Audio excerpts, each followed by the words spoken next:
दोस्तों आप सभी का बहुत बहुत स्वागत है हमारे चैनल में। इस वीडियो के अंदर अभी हम लोग लूसेंट सामान्य ज्ञान इससे रिलेटेड जो है इम्पोर्टेंट 40 प्लस क्वेश्चन इस वीडियो में देखने वाले हैं, जो कि आपके आने वाले एग्जाम से railway, group D, SSC, UP police, लेखपाल और आने वाले सभी प्रतियोगिता परीक्षा के लिए काफ़ी इम्पोर्टेंट है। तो दोस्तों आप इस वीडियो को बहुत ध्यान से लास्ट तक देखिए और चैनल पर नया है तो चैनल को सब्सक्राइब कर पास में जो घंटी यानी जो बेल आइकन का निशान है इसे ज़रूर से ऑन कर दें। ठीक है, और ये टोटल जो 40 क्वेश्चन है, आप इनमें से कितने क्वेश्चन जो है सही कर पाते हैं अपना स्कोर जो है कमेंट बॉक्स में ज़रूर बताएं। तो चलिए शुरू करते हैं। देखिए यहाँ पर हमारा पहला क्वेश्चन दिया क्या है। संविधान में दोनों सदनों की संयुक्त बैठक का प्रावधान किस अनुच्छेद में है। संविधान में दोनों सदनों की संयुक्त बैठक का प्रावधान किस अनुच्छेद में है, तो यह है अनुच्छेद 108 में। ठीक है, अनुच्छेद 108 में जो है सदनों की दोनों बैठक की मतलब संविधान में दोनों सदनों की संयुक्त बैठक का प्रावधान है। ठीक है, आंसर हो जाएगा ऑप्शन ए। इसके अलावा यदि हम बात करें अनुच्छेद 110 की, तो देखिए इसमें जो है धन विधेय को परिभाषित किया गया है। ठीक है, अनुच्छेद 110 में जो है धन विधेय को जो है परिभाषित किया गया है। अनुच्छेद 163 की बात करें तो इसमें जो है राज्यपाल को सहायता देने के लिए जो है मंत्रिपरिषद का प्रावधान है। ठीक है, राज्यपाल को सहायता देने के लिए जो है मंत्रिपरिषद का प्रावधान है अनुच्छेद 163 में। 166 की बात करें तो देखिए इसमें जो है राज्य की सरकार के कार्यों के संचालन का प्रावधान है। ठीक है, राज्य की सरकार के कार्यों का संचालन का प्रावधान जो अनुच्छेद 166 में है। ठीक है, आपको याद रखना है। क्वेश्चन नंबर 2 है, विश्व में ट्रेड ऑर्गेनाइजेशन का प्रथम मंत्रिवर्गीय सम्मेलन कहाँ हुआ था। तो देखिए विश्व ट्रेड ऑर्गेनाइजेशन, इसको जो है हिंदी में क्या बोला जाता है, विश्व व्यापार संगठन। ठीक है, विश्व व्यापार संगठन का प्रथम मंत्रिवर्गीय सम्मेलन कहाँ हुआ था, तो देखिए ये हुआ था सिंगापुर में। ठीक है, कहाँ पर हुआ था, सिंगापुर में हुआ था। बात करें विश्व ट्रेड ऑर्गेनाइजेशन यानी WTO में जो है WTO की स्थापना कब हुई थी, तो देखिए इसकी स्थापना जनवरी 1995 में जो है इसकी स्थापना हुई थी। मुख्यालय की बात करें तो स्विट्जरलैंड जेनेवा में जो है इसका मुख्यालय है। और अभी वर्तमान में WTO में कितने सदस्य देश हैं, तो 164 जो है सदस्य देश हैं। ठीक है, आपको याद रखना है। क्वेश्चन नंबर 3 है, अंतर्राष्ट्रीय न्यायालय के न्यायाधीशों की पदावधि कितने वर्ष का होता है। अंतर्राष्ट्रीय न्यायालय के न्यायाधीशों की पदावधि कितने वर्ष का होता है, तो ये 9 वर्ष का होता है। ठीक है, आंसर हो जाएगा डी।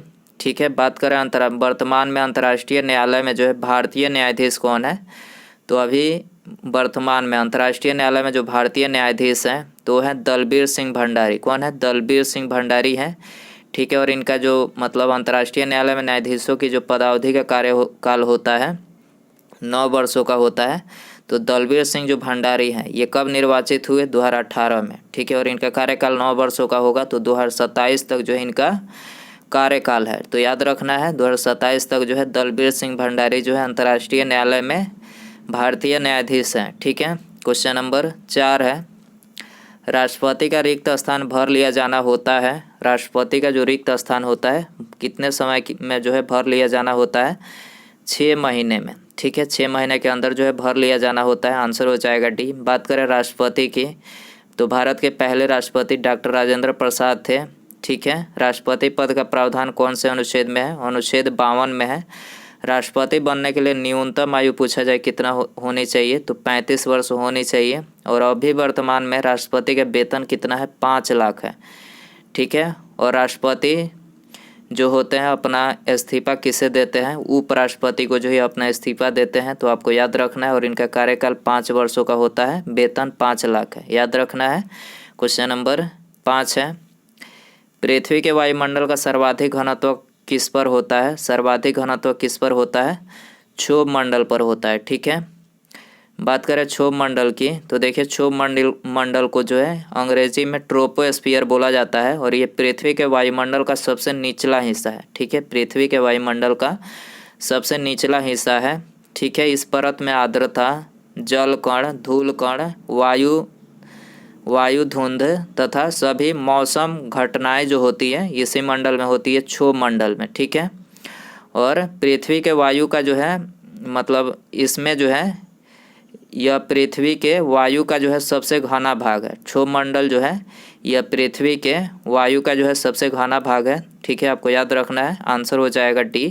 क्वेश्चन नंबर 6 है, रासायनिक रूप से मिल्क ऑफ मैग्नीशिया किसे कहा जाता है? तो रासायनिक रूप से जो है मैग्नीशियम हाइड्रोक्साइड को, ठीक है, मैग्नीशियम हाइड्रोक्साइड को जो है ये मिल्क ऑफ मैग्नीशिया कहा जाता है। आंसर हो जाएगा बी। क्वेश्चन नंबर 7 है, पवन की गति को मापने वाला उपकरण है। वेरी इंपॉर्टेंट क्वेश्चन, बहुत बार ये क्वेश्चन जो है एग्जाम में पूछा गया है। पवन की गति को मापने वाला उपकरण कौन सा है? तो एनीमोमीटर। ठीक है, एनीमोमीटर के द्वारा पवन की गति को मापा जाता है। बात करें बोलोमीटर की, तो देखिए बोलोमीटर के द्वारा जो है तापमान को मापा जाता है। ठीक है, बोलोमीटर के द्वारा तापमान मापा जाता है। हाइड्रोमीटर की बात करें तो ड्रो, ठीक है, ड्रो से आपको याद रखना है द्रव की अपेक्षिक घनत्व। ठीक है, हाइड्रोमीटर के द्वारा ड्रो से याद रखेंगे द्रव का अपेक्षिक घनत्व मापा जाता है। और हाइग्रोमीटर, इन दोनों में काफ़ी बच्चे जो है कंफ्यूज होते हैं। तो देखिए ड्रो और ग्रो दो दिया गया है, इसमें आपको कंफ्यूज नहीं होना है। ड्रो से द्रव की अपेक्षिक घनत्व याद रखना है, और ग्रो हाइग्रोमीटर की बात करें तो इसके द्वारा वायुमंडल की आर्द्रता, ठीक है, वायुमंडल की आर्द्रता। ड्रो से सिर्फ आप याद रखिए द्रव की अपेक्षिक घनत्व मापा जाता है, तो इसमें कन्फ्यूजन आपको नहीं होगा। ठीक है, याद रखना है। क्वेश्चन नंबर 8 है, भारत के किस राज्य में विश्व का सबसे बड़ा थोरियम का भंडार मौजूद है? तो विश्व का सबसे बड़ा थोरियम का भंडार किस राज्य में मौजूद है? तो ये है केरल में। ठीक है, आंसर हो जाएगा ये। इसके अलावा केरल को जो है ये मसालों के बगीचा के नाम से भी जाना जाता है। मसालों के बगीचा के नाम से भी इसे जाना जाता है, याद रखना है आपको। क्वेश्चन नंबर 9 है, ग्रीनलैंड किस देश का अभिन्न अंग है? ग्रीनलैंड जो है किस देश का अभिन्न अंग है? डेनमार्क का है। ठीक है, ग्रीनलैंड डेनमार्क का जो है अभिन्न अंग है। क्वेश्चन नंबर 10 है, टेलर घाटी किस देश में अवस्थित है? टेलर घाटी किस देश में अवस्थित है? ऑस्ट्रेलिया में। ठीक है, टेलर घाटी ऑस्ट्रेलिया में अवस्थित है। क्वेश्चन नंबर 11 है, भारत में पहला कृषि विज्ञान केंद्र कहाँ स्थापित हुआ था? भारत में पहला कृषि विज्ञान केंद्र कहाँ स्थापित हुआ था? पुदुचेरी में। कहाँ पर? पुदुचेरी में स्थापित हुआ था। आंसर हो जाएगा बी। क्वेश्चन नंबर 12 है, भारत में 14 बैंकों का राष्ट्रीयकरण किस पंचवर्षीय योजना के दौरान हुआ था? तो 14 वर्षों का जो राष्ट्रीयकरण हुआ था, तो ये चौथी जो पंचवर्षीय योजना थी इसी के कार्यकाल के दौरान जो है हुआ था। तो आंसर हो जाएगा ये। और अभी वर्तमान में हम यदि बात करें कि अभी कितने जो है राष्ट्रीयकृत बैंक है, तो अभी वर्तमान में 12 जो राष्ट्रीयकृत बैंक है अभी वर्तमान में, आपको याद रखना है। टोटल कितने हैं? 12। ठीक है, 12 राष्ट्रीयकृत बैंक है। क्वेश्चन नंबर 13 है, सर्वाधिक अम्लीय वर्षा किस देश में होती है? सर्वाधिक अम्लीय वर्षा किस देश में होती है? तो ये होती है नॉर्वे में। ठीक है, आंसर हो जाएगा सी। क्वेश्चन नंबर 14 है, किसी विधि के लिए सर्वोच्च न्यायालय से परामर्श मांगने का अधिकार है किसके पास है? तो ये है राष्ट्रपति के पास। ठीक है, राष्ट्रपति जो होता है ये भारत का प्रथम नागरिक होता है, याद रखना है आपको। भारत का प्रथम नागरिक राष्ट्रपति होता है, और किसी भी विधि के लिए जो है सर्वोच्च न्यायालय से परामर्श मांगने का अधिकार जो है ये राष्ट्रपति को ही है। तो आंसर हो जाएगा ऑप्शन ए। क्वेश्चन नंबर 15 है, विश्व के सबसे ऊंचाई पर स्थित वेधशाला किस देश में स्थित है? विश्व में सबसे ऊंचाई पर स्थित वेधशाला किस देश में स्थित है? तो ये भारत में स्थित है। ठीक है, आंसर हो जाएगा सी। ठीक है, कहाँ पर स्थित है? भारत में। क्वेश्चन नंबर 16 है, Indira Gandhi centre for atomic research centre किस राज्य में स्थित है? Indira Gandhi centre for atomic research centre जो है ये कौन से राज्य में है? तो ये है तमिलनाडु में, याद रखना है। आंसर हो जाएगा बी। क्वेश्चन नंबर 17 है, कार्यपालिका का प्रमुख कौन होता है? तो कार्यपालिका का जो प्रमुख होता है वो होते हैं राष्ट्रपति, याद रखना, राष्ट्रपति कार्यपालिका के प्रमुख होते हैं।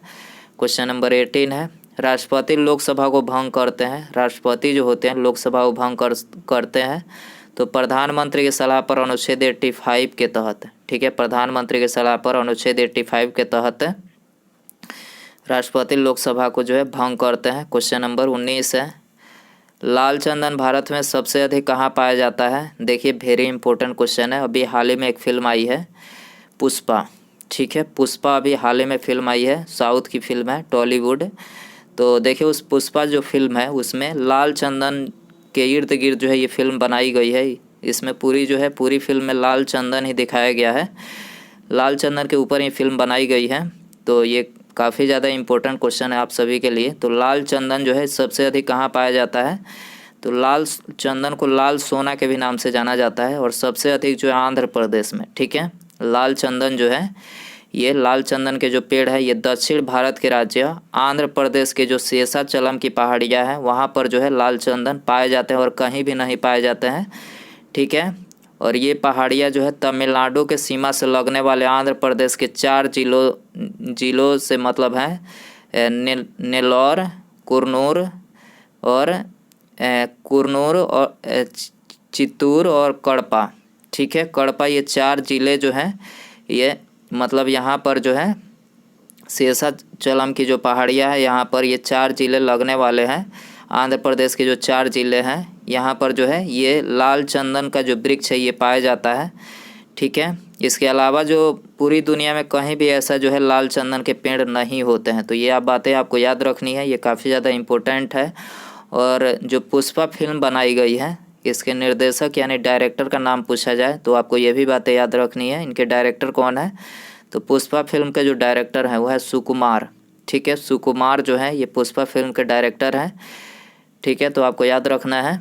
क्वेश्चन नंबर, ये कहाँ पर लाल चंदन पाया जाता है? तो शेषाचलम की पहाड़ियों में पाया जाता है। आंध्र प्रदेश की शेषाचलम जो पहाड़ियाँ हैं वहाँ पर पाया जाता है। बहुत ही कीमती जो है ये मतलब ये लाल चंदन का पेड़ होता है।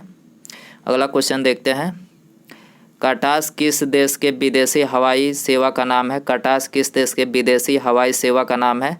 तो ये ऑस्ट्रेलिया देश के विदेशी हवाई सेवा का नाम है कटास, याद रखना है। क्वेश्चन नंबर 21 है, बौद्ध धर्म कहाँ बंट गया? बौद्ध धर्म कब बंट गया? तो देखिए ये बंट गया था चतुर्थ बौद्ध संगीति में। ठीक है, चौथी जो बौद्ध संगीति हुई थी उसी में जो है बौद्ध धर्म बंट गया।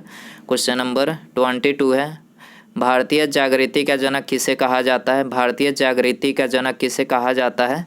तो ये राजा राम मोहन राय को कहा जाता है। ठीक है, आंसर हो जाएगा डी। 23 है, ब्रिटेन के मार्गरेट थैचर को किस नाम से जाना जाता है? ब्रिटेन के मार्गरेट थैचर को किस नाम से जाना जाता है?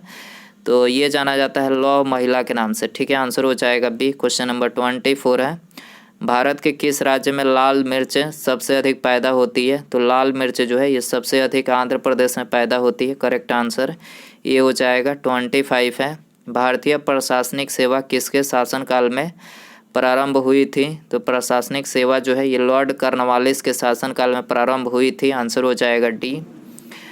बौद्ध संघ में सम्मिलित होने के लिए न्यूनतम आयु सीमा कितनी थी? तो देखिए उस टाइम की बात करें, बौद्ध संघ में सम्मिलित होने के लिए न्यूनतम आयु जो थी तो कितने थी? 15 वर्ष। ठीक है, याद रखना है उस टाइम पे थी। आंसर हो जाएगा ये, उस टाइम बौद्ध धर्म में जो है सम्मिलित होने के लिए न्यूनतम आयु कितनी थी? 15 वर्ष। ठीक है, विश्व का सबसे बड़ा द्वीप कौन सा है? विश्व का सबसे बड़ा द्वीप कौन सा है? ग्रीनलैंड है। ठीक है, ग्रीनलैंड जो है विश्व का सबसे बड़ा द्वीप है जो कि आर्कटिक और अटलांटिक महासागर के बीच स्थित है। ग्रीनलैंड जो है ये आर्कटिक और अटलांटिक महासागर के बीच में स्थित है। ठीक है, रबिया दुरानी किस मुग़ल शासक की पत्नी थी? रबिया दुरानी जो थी ये किस मुग़ल शासक की पत्नी थी? तो औरंगजेब की पत्नी थी। ठीक है, सी आंसर हो जाएगा। 29 है, किस गुप्तकालीन शासक को कविराज कहा गया? तो कविराज जो कहा गया समुद्रगुप्त को कहा गया। ठीक है, समुद्रगुप्त को, इसके अलावा जो है समुद्रगुप्त को इसके अलावा जो है भारत का नेपोलियन भी बोला जाता है। क्या बोला जाता है? भारत का नेपोलियन किसे बोला जाता है? समुद्रगुप्त को। ठीक है, आंसर हो जाएगा सी। गिरनार पर्वत पर स्थित सुदर्शन झील का पुनरुद्धार किसने किया? गिरनार पर्वत पर स्थित सुदर्शन झील का पुनरुद्धार किसने किया? तो देखिए ये किया था स्कंद गुप्त ने। ठीक है, किसने किया? स्कंद गुप्त ने। ये आंसर हो जाएगा। निम्नलिखित में से कौन सा नाटक कालिदास ने नहीं लिखा था? तो इनमें से कौन सा नाटक जो है कालिदास ने नहीं लिखा था? तो पहला है मालविकाग्नि मित्र, तो ये कालिदास के द्वारा लिखा गया। अभिज्ञान शकुंतलम ये भी जो है कालिदास के द्वारा लिखा गया है। और विक्रमोर्वशीयम, ठीक है, ये भी जो है कालिदास के द्वारा लिखा गया है। और जानकी हरण की बात करें तो ये महाकाव्य जो है कालिदास के द्वारा नहीं लिखा गया है। किसके द्वारा? श्रीलंका के महाकवि कुमारदास, ठीक है, कुमारदास के द्वारा जो है ये महाकाव्य जो है लिखा गया है। याद रखना है आपको। गुप्त राजवंश किस लिए प्रसिद्ध था? गुप्त राजवंश जो था किस लिए प्रसिद्ध था? कला एवं स्थापत्य, ठीक है, कला एवं स्थापत्य के लिए प्रसिद्ध था। शिवाजी की मंत्रिपरिषद में प्रधानमंत्री को क्या कहा जाता था? शिवाजी की मंत्रिपरिषद में प्रधानमंत्री को क्या कहा जाता था? पेशवा, ठीक है, प्रधानमंत्री को क्या कहा जाता था? पेशवा। याद रखना है। हिंदी कविता के रीतिकाल का प्रथम कवि किसे माना जाता है? हिंदी कविता के रीतिकाल का प्रथम कवि किसे माना जाता है? तो ये माना जाता है केशव दास को, ठीक है, केशव दास को माना जाता है। आंसर हो जाएगा डी। 35 है।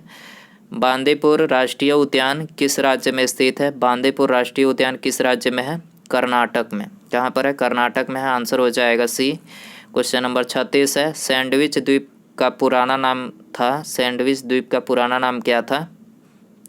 हवाई द्वीप, ठीक है, हवाई द्वीप जो था मतलब सैंडविच द्वीप का पुराना नाम हवाई द्वीप था। आंसर हो जाएगा बी। क्वेश्चन नंबर 37 है। हमारे जीवन से प्रकाश चला गया है, किसने कहा था? तो देखिए, महात्मा गांधी जी की मृत्यु हुई थी तो उस समय नेहरू जी ने जो है